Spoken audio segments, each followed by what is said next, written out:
So they both fit the 5S. This one only allows for one functionality, and this one allows for both of the new functionalities of the iPhone 5S. Real usage, real reviews. MobileReviews.a.ca. Hi, this is Agata from MobileReviews.a.ca. And today I'll be doing a comparison between two cases for the iPhone 5 and also for the 5S. And the two cases are Otterbox Defender and a Griffin Survivor.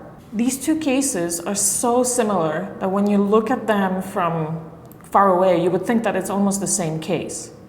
But the Griffin Survivor case wins a little bit in terms of scoring for protection, and the Otterbox Defender is a little bit better in terms of scoring for handling.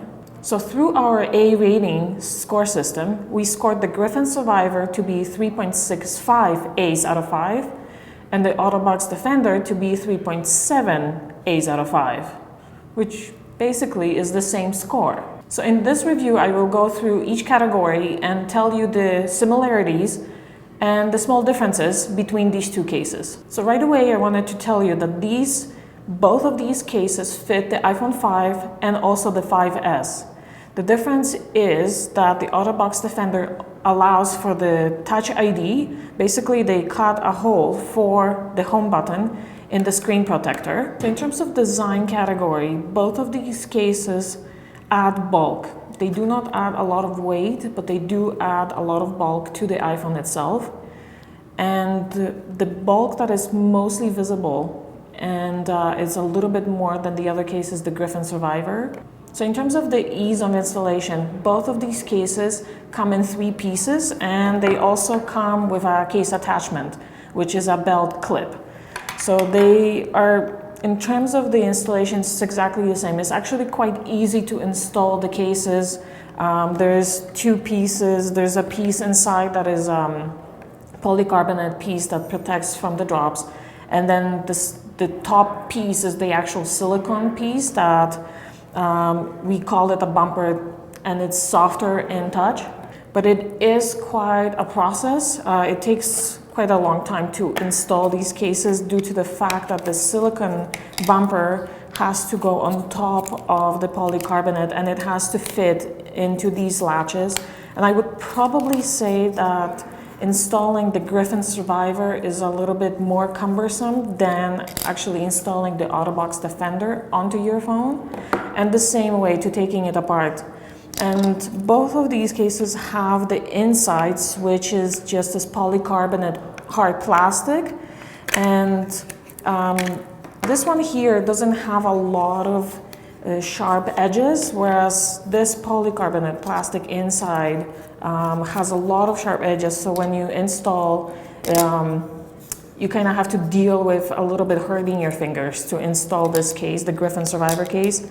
So in terms of build quality for both of these cases, again, very similar. They both survived our drop test.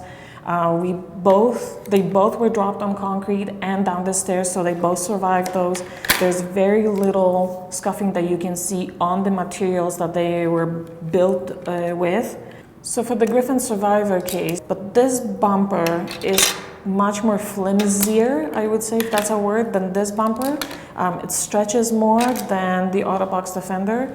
So that's the only thing, is that I think that these latches over time will rip. And they actually did. The latch for the camera, I was uninstalling the case, and there's just a little bit of material that holds it together, and I ripped that apart. So the build quality for the Griffin Survivor has a lower score than for the Otterbox Defender. In terms of protection, there are 2 major differences. Griffin on their website does tell us the specification that this case meets, and it meets military specs 810, which means that we can drop it from 1.8 meter or 6 feet. Whereas the Otterbox, they do not specify what this case can be dropped from, which height can be dropped from.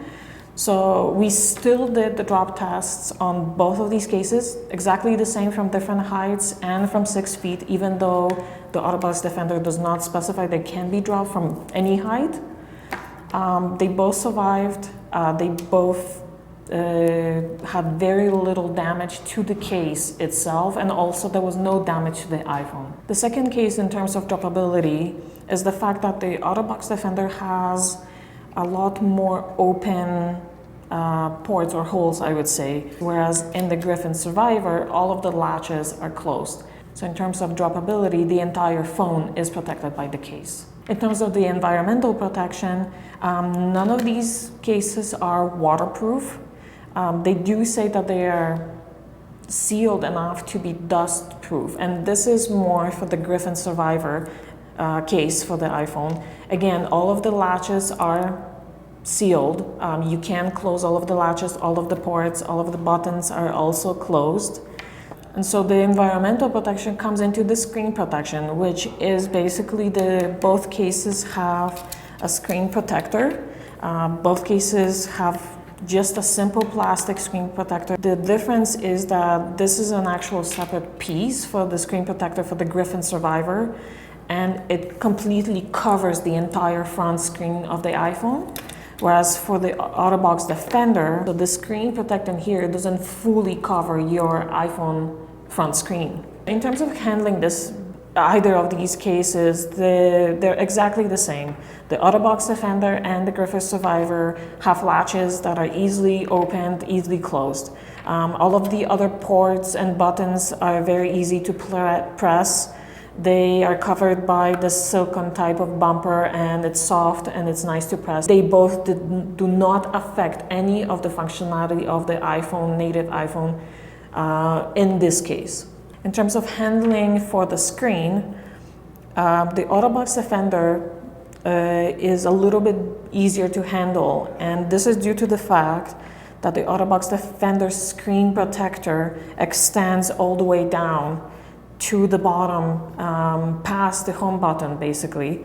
And so you can very easily access the control panels that are evoked by swiping up and down.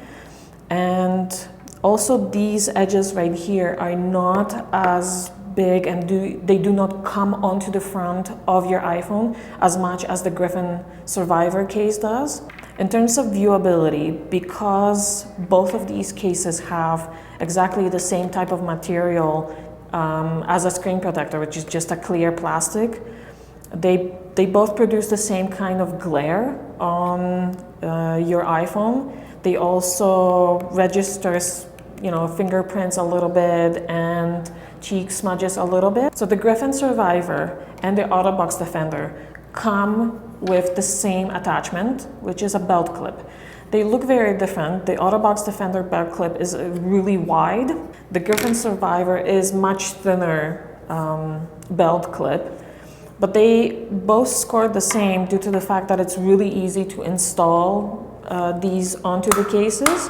Also, both of the belt clips provide a second functionality, which is a stand. So for the Griffin Survivor case, all you do, you have to click the belt clip on top, and then you twist it and you can stand the belt clip so you can view your iPhone in portrait mode. So the A rating score for the Griffin Survivor case was 3.65 A's out of 5. For the Otterbox Defender was 3.7 A's out of 5, which is basically the same score for both cases. And we have 4 more cases that are very similar in terms of how they look, their bulk, their terms of protection and functionality. And one of the first case is the Lunatik Taktik Extreme.